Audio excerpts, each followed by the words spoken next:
Well, we're back with Pete Blaber for Ukraine SitRep, and you're going to know a lot more about Pete real soon. I'll let him talk about that if he wants to. But Pete, thanks for coming back on, man. Yeah, great to be here. To our viewers, it's been a little bit slow. There's a couple of reasons for that. Todd and I both been traveling, but also in Ukraine, it's been freezing cold. The Russian Orthodox Christmas, or the Orthodox Christian Christmas, is beginning of January. And to those who missed it, Putin, at one point raised the potential for a ceasefire on Christmas.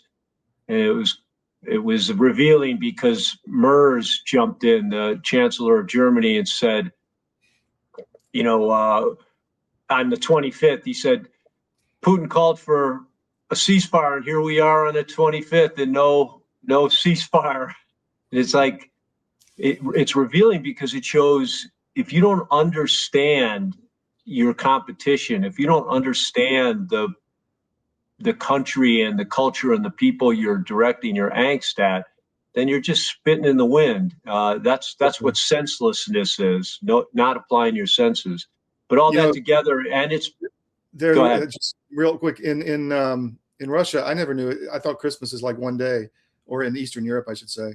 It's not. It's like 9 days. It goes on. It's a huge, New Year's, Christmas thing, and it just goes on and on and on. A lot of food, and anyway. But go ahead. Yeah, it's so same thing. It's been really cold, and that always slows things down. The massive snows, which affected all of Europe, but definitely affected this area. So it's been inhospitable, but that doesn't mean the fighting is back on there. It's still, the battlefield's moving. And, the peace talks, we're not exactly sure. Kirchner and Witkoff are going to Russia, I believe, today to talk to Putin. So there's problems. We talked about the Ukrainian response, which is completely unacceptable. But the war's going on, and we just wanted to update our viewers. We got some good clips to show you that you don't see anywhere else. And they basically hit on a lot of the key topics, which, unfortunately revealed to us that it probably there won't be a breakthrough anytime soon, given what the EU's doing, given what is going on with Zelensky and his, junta government in Ukraine. So maybe start out with the weather, Todd. I think we got a couple of pictures and videos. It's brutal there. This is there's no heat over much of Kiev. 3 million people at risk, and imagine surviving in minus 20 day after day with children. It's really brutal. Yeah. So again, some context. Up till really about 6 weeks to 2 months ago, one of the things a lot of people have been saying, observers, is if you go into Kyiv, people barely even act like there's war going on. All the nightclubs were open, all the shops, and Kyiv's, as you and I have talked about, a fantastic town. No shortage of things to do. And so it really hadn't touched Kyiv. And you also have pointed out, a lot of people don't know this, but Kyiv is considered a holy city to Orthodox Christians. It's where the religion started, and Putin and Russia have showed incredible restraint not to flatten Kyiv, because remember, the battlefield is the people, the things you see flattened in videos and on TV is Eastern Ukraine, where the ethnic Russians live. So they felt the war in totality because most of their towns are now flattened. But it has not been the same way in Western Ukraine and certainly in Kyiv.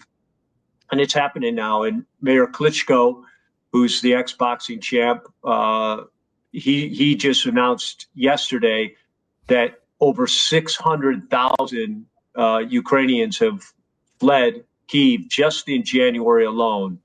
So that's about a quarter of the population fleeing. His advice is everyone should get out. the estimate is 80% of Kyiv is completely without power. So that's no heat, no water. And of course, the shops, if there's a few left, but the ones that are left have no bread. Obviously, perishable items, are very difficult.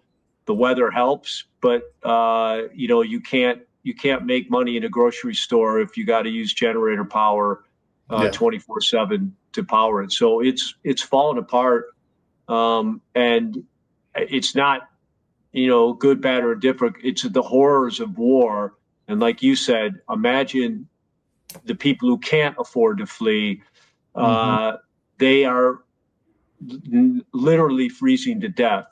And the reason we want to start with that is because, what we're going to show you is no movement on the peace process, especially from Zelensky and Ukraine, still not willing to compromise on any of the things they've stuck their feet in the ground on, why they lose territory and why their people, are living in squalor and, into that survival mode of life, which is a stark difference from the way they used to live. Have you watched any of the Davos stuff? I've been pretty in tune in it and kind of neglected everything else. But today it was all rah, rah, Russia's losing. We're going to kill 50,000 Russians a month. And it's all good. And, we're going to win this war. I mean, from all the European capitals, that was the refrain, So I don't know. Yeah, it's a psyop. It just shows you, and the hallmarks of a psyop, which includes, industrial strength propaganda, is that they have to erase history and current reality in order for the psyop to work. So of course they erase history, how it started, what's happened since 2014. But they're also erasing what's happening on the battlefield. And, since you jumped to it, we'll jump to it now. Sirski came out, did a press conference 3 days ago. And in that press conference, he started with some candor. He said, Russia has matched our technology on drones. They're ahead of us on fiber optic drones. And our intelligence says they have exceeded their goal for number of Garans manufactured a day. They're now at 400, almost 500, 480 Garans a day. So that means they can fly 480 Garans a day.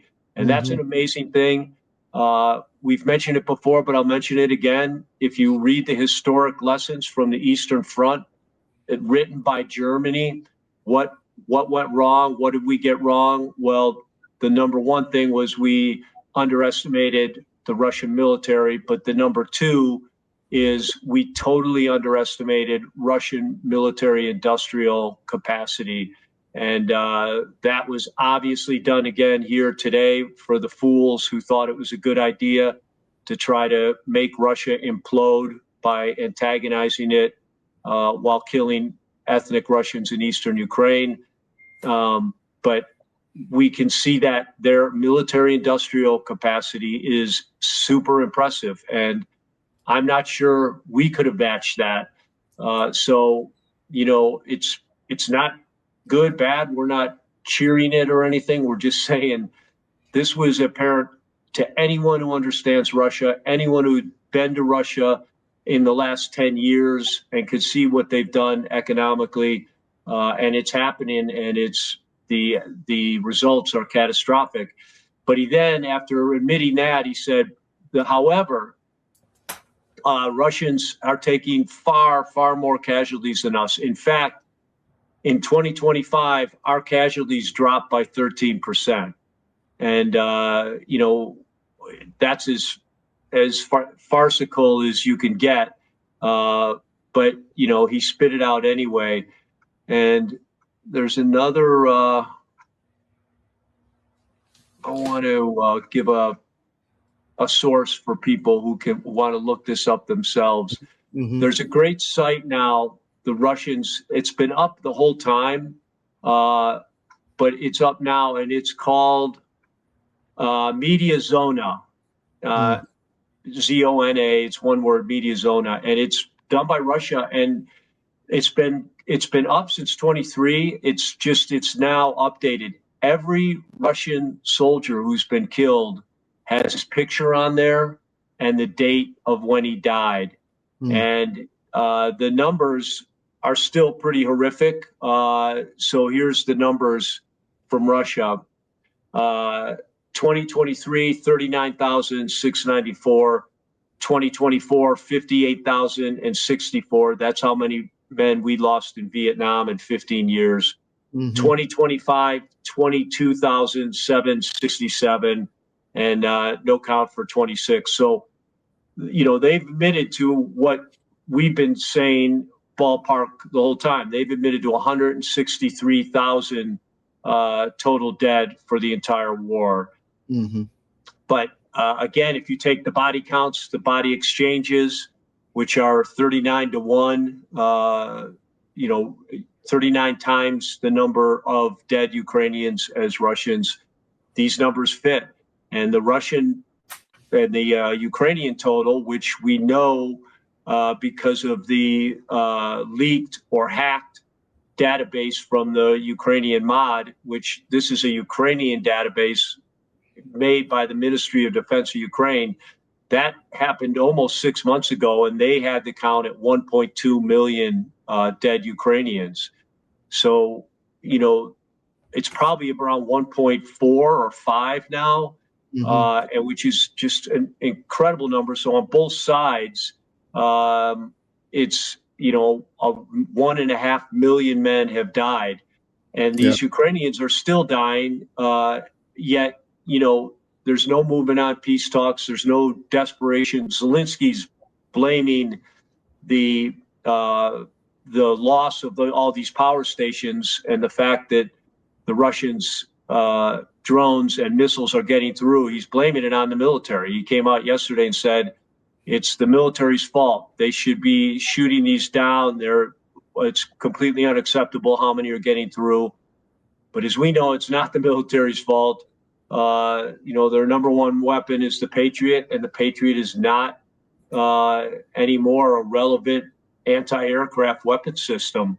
It just does not work. And at $1 million plus per missile, it's not even worth shooting at a Garand that, the Russians spent $15,000 on max to make. So bad situation with the weather, and you still have this same industrial strength propaganda. So, the question is why, and maybe we can show Britain just agreed to provide its most cutting edge missiles to Ukraine. I think we have a thing of Starmer. Yep, right there. Intends to transfer the most modern weapons to the Ukrainian, powerful long-range ballistic missiles that can hit Russia. And you can see the signing ceremony there, and you just be like, why would they do this right now, given what we're talking about, the dire state on the battlefield? Their people are freezing to death in the middle of a winter that has still at least 2 more months to go. Why would they do it? And that's a good question, and it should go to our next slide. I think you have the French admiral story. Yes. This is the Nabu. So another $100 billion. Yep, the Nabu story. A warm welcome here at the National Press Club. Welcome to the journalists, welcome to the Embraer team, and welcome to the other guests that we have here. Going to announce, and as some of you guessed it right when they came in, the first E2 order by an American operator. And that operator is Avello. We believe this is really a strategic shift to unlock profitability for the customer. I'm very pleased that we have Andrew Levy here as the CEO of Avello, and I'm very pleased to give the stage to share a little bit more about what Avello is going to do with the E2 195. Thank you very much. Couldn't be more excited to be here as part of this historic announcement. We have such a great cultural fit as companies, so we're very, very excited to be Embraer's newest customer. We launched our airline in April of 21, And our target is focusing on small secondary airports of large metro areas. We've carried over 8 million customers since we started on 63,000 flights. And we've done all these things with 1,200 of the greatest crew members I could ever imagine having, and many of them are here with me today. This is the right airplane for us. It's going to open up opportunities for us that no other aircraft can serve. The best thing about the airplane, of course, is you will not find a middle seat on this airplane. It doesn't exist. We won't have any to offer. It's going to be the best cabin in the United States, and we're so excited about that. This is going to elevate our experience to the highest level, and we think our customers are absolutely going to love the airplane.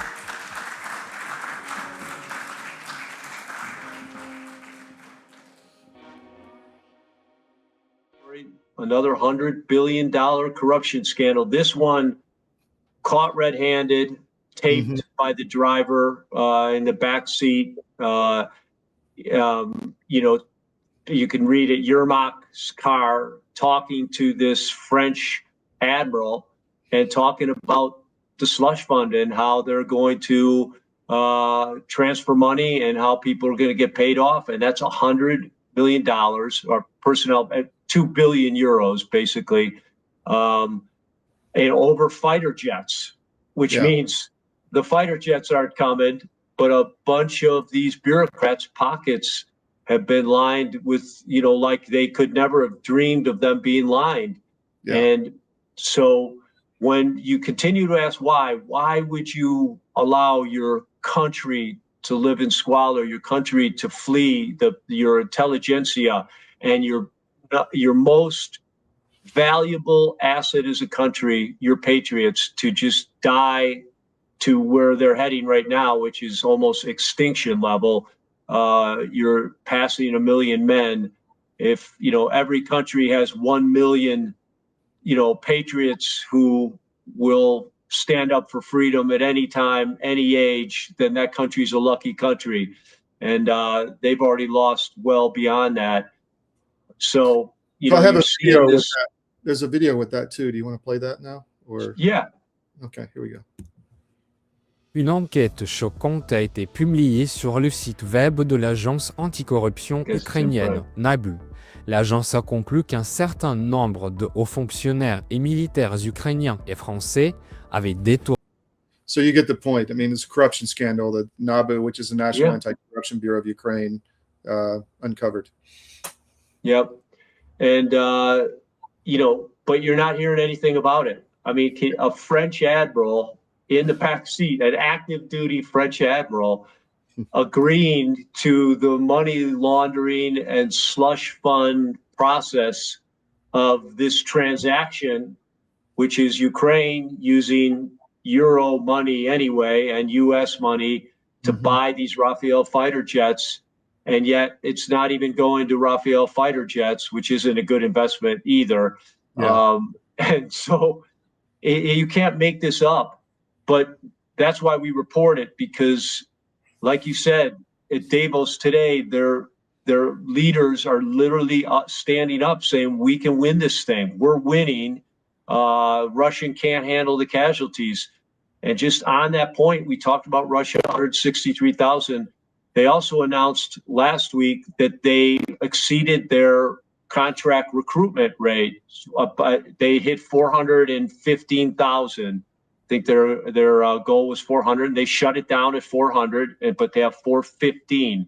So Russia took in 415,000 new recruits just last year, and their army was already standing at something like 780,000. So, you know, it's like physics. You can't argue physics. You can't argue the law of numbers. And big numbers especially, and they're there. So that's why we've got to keep uncovering this propaganda, because it's just bold-faced lies. To me, you and I have said this before. They're obsessed with the war's got to keep going through 2026, and you just saw why empirically. Rushing to sign this signing ceremony with Starmer in Britain and Zelensky. They're trying to obligate all these contracts. And remember, these are all going to European military industrial complex, which we talked about 2 episodes ago, stocks skyrocketed when the whole Trump thing was finalized. We're not giving you weapons anymore. You either make them yourself or you can buy them for the standard price from us and do what you want with them. Well, they obviously saw that. They have the same thing we do in the military industrial complex, lobbyists at every level. They went right in, licking their chops, and now they're trying to sign all these contracts to obligate these funds. And meanwhile, in a lesser scale, European economies are all tanking. Starmer says he's going to cancel all those harsh measures he took on people and economy, reducing pensions, reducing heating oil, all that stuff. But it's still there, and that's why. And, giving money to Ukraine is worse than just giving it to a black hole. It's giving money to the corruption network to repatriate across this massive globalist corruption network that is trying to propagate and keep the Ukraine war going. Well, on that note, this is Viktor Orban talking about exactly that they're trying to take all of Hungary's assets and give it to Ukraine. Yep. And he's not going to allow that. Hero. Yeah. He's a hero. He noted that Ukraine is demanding $800 billion from the West for the next decade. Notice all they want is it to be obligated so that these funds are gated off and can go into the slush fund, the laundering industrial complex. And what he says at the end is spot on. Europe will weaken and face an economic collapse if it continues to sponsor Kyiv at the expense of Europeans. And that's why I think Viktor Orban is a hero. He knows his job is to take care of the interests of the people of Hungary. And giving Kyiv money, which everyone knows is a massive corruption cesspool. You're looking at it in videotapes that the mainstream media won't show you. But again, you can't make this up. It's just got to be stopped. And that's why we talk about it. So I've got a video of Orban. I'll just play that real quick. Európai demokrácia azért a gazdasághoz hasonlóan lejtmenetben van. Volt egy választás egy európai országban, amit meg kellett ismételni, hogy nem ragadtak a borítékok. Van olyan európai ország, ahol a legtámogatottabb ellenzéki pártot nemzetbiztonsági megfigyelés alatt tartják. AFD. Van olyan ország Európában, ahol nem engedik elindulni egy polgármester választáson egy adott párt képviselőt. Van olyan ország, ahol a legnépszerűbb vezetőt bírósági döntéssel megakadályozzák abban, hogy el tudjon indulni a választáson.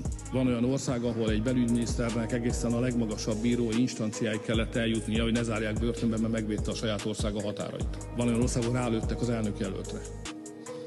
Ha ezeket így egyben nézem, akkor Magyarország egészen mintademokráciának tűnik. De azt mondom önnek, hogy és ahhoz mit szól, hogy az Európai Unió több vezető tisztségviselője ellen az Egyesült Államok vezet be szankciókat. Arra hivatkozva, hogy Európában a szólásszabadságot korlátozó szabályok kialakításában vettek részt. Ezek mind új dolgok.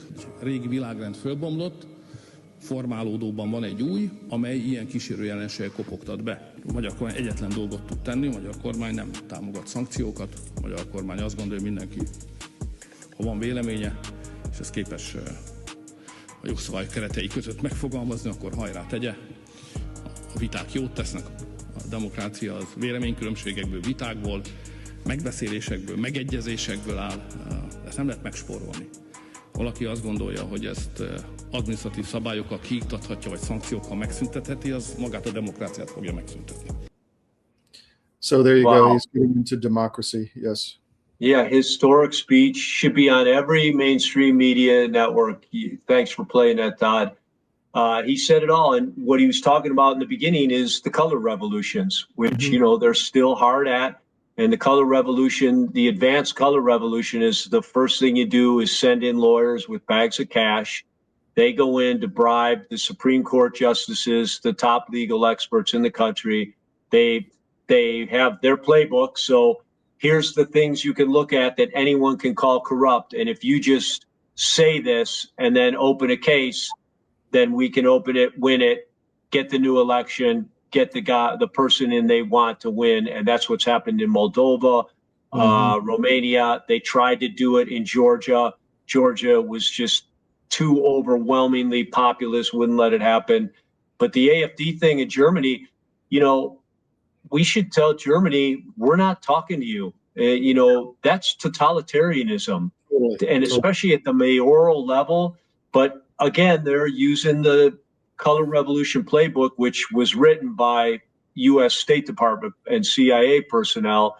And that thing says the lowest level is actually more important than the higher. You've got to take these cities and these oblasts, the towns, provinces, and win those over to prevent the populist movement from getting, you know, any kind of ground strength. And it's disgusting. And, you know, of course, the head of the AfD is totally against the war in Ukraine, wants to end it immediately. She's also totally against the illegal immigration that's been allowed in Germany and the special dispensation given to many of these migrants that Angela Merkel let in her open door policy. So, well, also know, there was 7 or 8, I forget the exact number, maybe more AfD politicians that all mysteriously died in the last election. So, you know, there you go. Yeah, disgusting. And, you know, especially out of Germany. Germany just had a big scandal. Apparently a couple of their elite units, you know, were overtly giving the Heil Hitler sign, have all kinds of paraphernalia in their team rooms and whatnot. And, you know, again, that's one of the byproducts of a schizophrenic government that has no foundation, that you know, can't talk to its people about doing the right thing and about you know, objectivity, and that extremism is bad no matter what form it takes, which every military person should know. You cannot be politically tainted as a member of the military, or you'll never be competent on the battlefield. None of that shit can be in your head. You have to be focused on the tasks that make you competent: shoot, move, and communicate. But you know, it continues to go on, and that's why when we opened, we said, you know, their actions speak louder than any words that anyone is espousing right now. Their actions say, throw whatever monkey wrenches we need into this process, demur, delay, and ultimately defeat these efforts to find peace, at least through 2026, so we can get these contracts obligated. Yeah, amazing. Well, on that, why don't we talk about Nord Stream? You want to bring that up real quick? Yeah, because it goes into the heating thing, and so this, you know, Dmitriev, and we've talked about him before. This guy, you know, you talk about diplomats who should know something about the other countries they're dealing with. Dmitriev lived in the U.S. for 14 years. He was a child, you know, genius or whatever. Went to MIT and Stanford, but 14 years. He gets it. He's the guy who couldn't contain himself about the tunnel connecting Alaska with Russia, which you and I wholeheartedly agree with. He's really sharp, and you know, he brings up another great point that is the only reason that people aren't hearing this said all over is because it's to the mainstream media, the globalist media. It's something that needs to be shut down. How do they feel about blowing up the Nord Stream now? They have no continuous gas supply. They depend on us sending ships with gas on it over to the EU, and they're freezing too. Germany's gone to austerity measures. We already mentioned Great Britain, but it's a cold winter, and people need to be asking, why did my government blow up that pipeline? And what did that accomplish anyway? Now that we look back on it, nothing. It didn't bring Russia to its knees. It had no material effect on its economy. It was just another senseless decision made by the globalists. And of course, Joe Biden, Jake Sullivan, and Austin, all the individuals who were behind that and sanctioned it. Think of them, why these people are freezing. So the UK is making noise again about putting people on the ground, but they don't have the money or the will, the UK doesn't even have the will to survive, in my opinion. I mean, the culture just has committed suicide, I think. And so same with Germany as well, and France. But because of the unrestricted migration and all of that, but their culture is dying, and they can say anything they want, but they don't have the force structure, simply don't, or the money. True. And this is a retired general just saying what you just said, what everybody knows, but it's powerful because remember what we said, the way to expose propaganda is with facts in real time. And this is a fact. They don't have it. It exposes, they're just pretending remember right before Davos, they all met, the three key ones, Macron, Merz, and Starmer.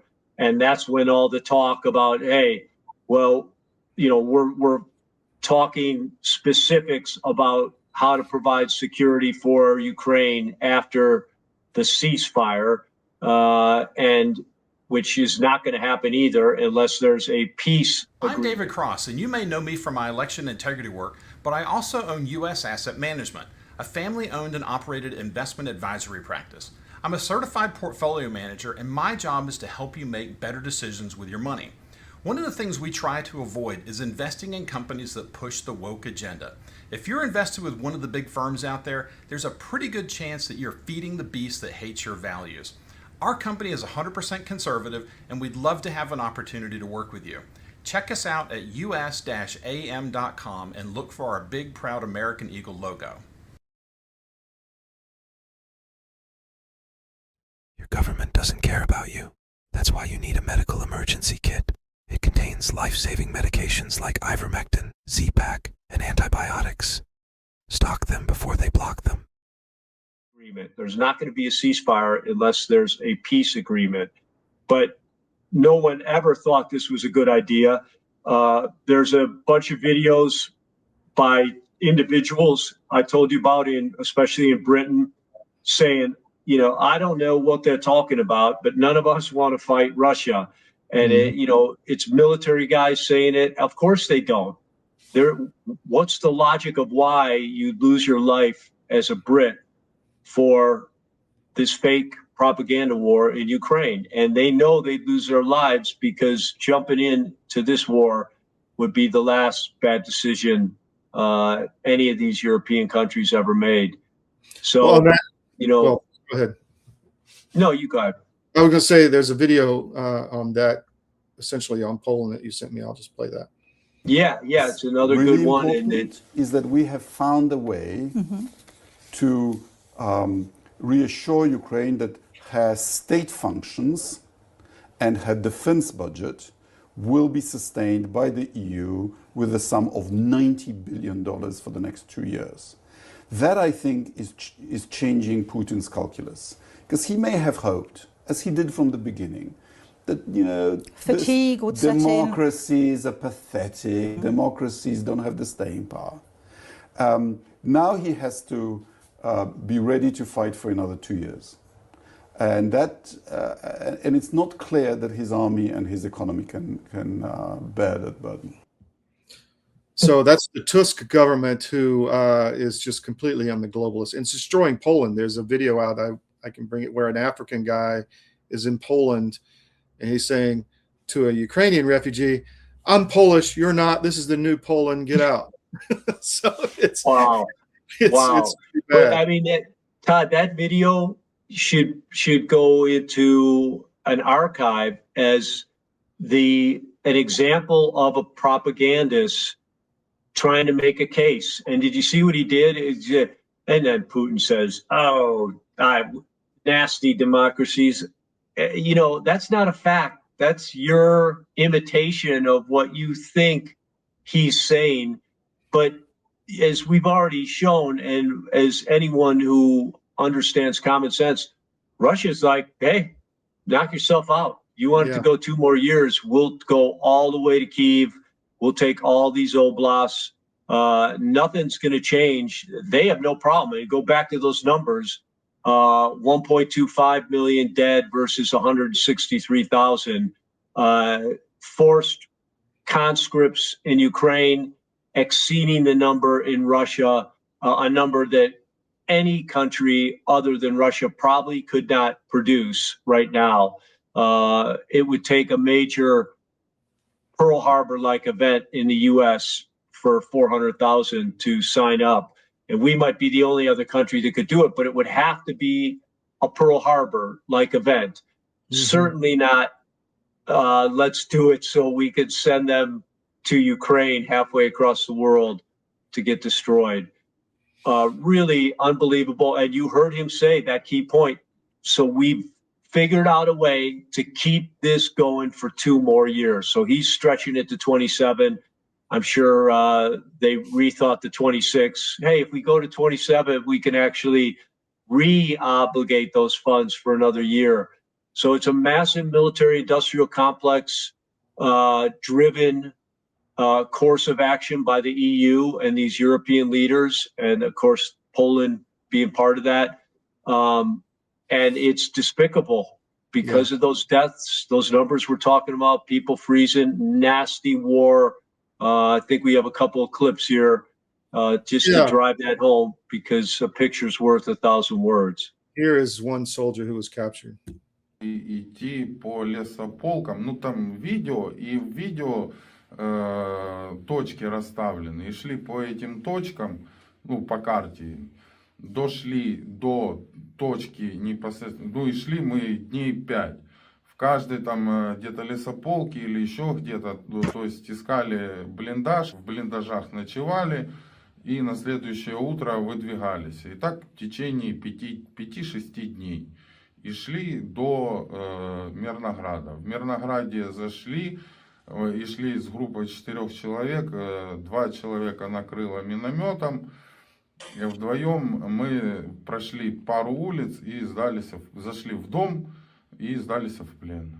Вообще нам говорили, что там находятся наши, ну, то есть украинцы.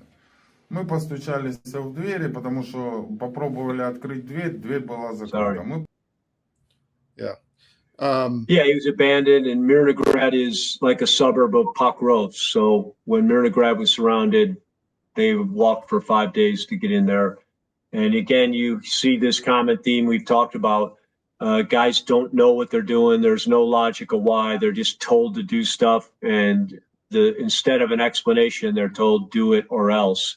And that is the death knell of any military. Doesn't matter if it's Ukraine, Russia, any military. It's about knowledge. Knowledge is power. Everyone needs to have situational awareness. And when you're just sending your recruits blindly into a surrounded cauldron, your words no longer have any meaning, because once again, your actions drowned out any word you might say about caring for your troops. So here's a piece of battle footage. Yeah, these are Ukrainian soldiers trying to get back in their dugout.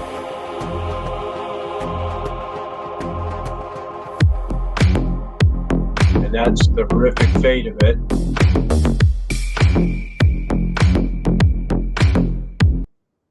Yeah. And again, we don't show that because it's cool. We show it because there's no other way to drive home the point of how horrific this war is and how guys are dying like that. They're running into their dugout and then getting blown to pieces while they're in there. 1,000 a day, essentially. Yeah, that's the number. That kind of scale is people, you can't really get your mind around that. 1,000 guys a day. And we got people trying to kill ICE agents for trying to capture known criminals and do the right thing with them. They're criminals to start with, being illegal aliens, but then the crimes they've committed as illegal aliens. So just think about that and the priorities, what social media has done to priorities.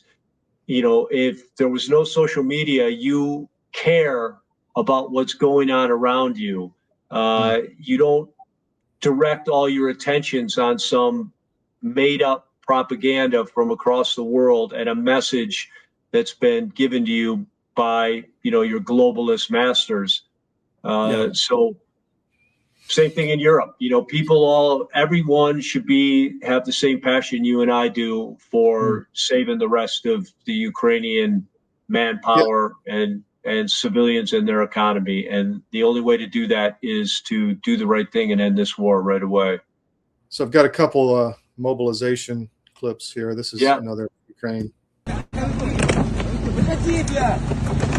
Remember, Russia had to cut off had to shut down its recruitment headquarters because so many volunteered. This is what Ukraine's doing to get one guy.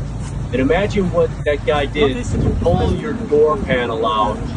Just think about how the grip he had on that. Now look what they're doing to him. There's a recruit. Gut punching, probably just injured his kidney for life. You hear the honks? Скажите, а что с машиной делать теперь? Ну что, поломали машину? Spraying mace at everyone, and there's another video of them shooting. They're now using deadly force to fend off the civilians who rise up to protect these young men who don't have the means to leave. It's hard to leave anyway. To get out in winter would be incredibly difficult. They'll kill you at the border. It's shoot to kill at the border. Not coming in, going out. Yeah. Here's another one from Ukraine where they actually injured a civilian. Yeah, they just sprayed that woman. Does she look like a threat to anyone? And the guy.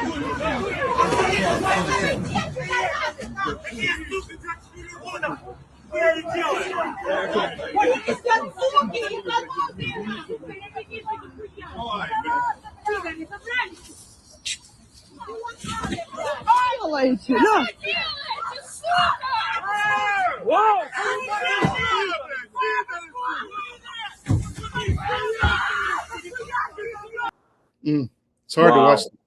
Hard to watch. It is hard, but Todd, you can't have that. If that even just happened one time, it would be an indicator of a pattern. And again, the purpose we show those for is because the people of Ukraine are not buying the propaganda you're hearing being espoused and basically verbally ejaculated by these EU leaders and the head of Poland, all of these EU leaders together who are in on this propaganda war. And it's despicable because you just saw, the empirical example of what's happening to young men in Ukraine. And we already provided another empirical example of their ultimate fate. And anyone who is supporting this war continuing has no credibility in my mind as just a functioning member of human society. Yeah, humanity. Yeah, it's not human. All right, Pete, we got one more slide on Serbia. I don't know if that's of interest. Just throw that up because it's so NATO just removed this from its website. It's a 99 briefing justifying the strikes on the power grid. And folks, you've heard us talk about color revolutions before, and you've heard us talk about what kind of thought process went into the the Biden State Department, Biden CIA, the EU, when they decided we're going to bomb these ethnic Russians, we're going to start wholesale killing these ethnic Russians. And we, as we've explained, it's right out of the playbook. The Color Revolution playbook believes just what this says on this memo from NATO. NATO will continue to attack Serbia's energy facilities. If this causes harm to civilians by depriving them of water and electricity, that's Milosevic's problem. Let him accept NATO's 5 conditions and this will stop, stated the suddenly disappeared text. So they're pulling all this stuff, their track record. The bombing of Serbia was a despicable thing. It was a color revolution. And you read what these color revolution, these despicable leftists and globalists truly believe, that if you wreak havoc, you inflict pain and suffering on civilians, that's the best way to cause them to rise up and overthrow the person that you don't like, that you've decided will not cooperate with us. And that's what happened in Ukraine from 14 to 21, exactly that. And that was written by a NATO official right there, and it was archived, but they're trying to clean the slate now. It's the same thing that's going on across the globe right now, but it's also good to see because you're going to hear people start saying that it's not humanitarian what Russia is doing to Kyiv. But what Russia is very carefully doing in Kyiv is taking out infrastructure. They're not bombing apartment buildings. There's no Korans or Iskanders targeted at high-rise buildings. They're all hitting production facilities and intelligence sites around Kyiv, very, very specifically with low collateral damage. Wow. Pete, what else? You got anything else? I don't, Todd. That's it. It's a really good update, and we'll have you back next week, maybe later next week, since we did this one so late. So we'll see what's going on. Yeah, to our viewers, final thing I'd say is, Todd mentioned it earlier, I did a podcast with Sean Ryan. That'll be coming out here in the next week. He was shocked. He went right to Ukraine right in the beginning, so I gave him the Ukraine rundown. He was shocked by it. It's a good podcast. I'll put it out on my Substack page, but we'll talk a little bit more about it once it comes out. Yeah, and we'll highlight it as well, put it out on our network. Thank you very much, Pete. Really appreciate your insight. Yep. Take care. Thank you, Todd. Bye-bye.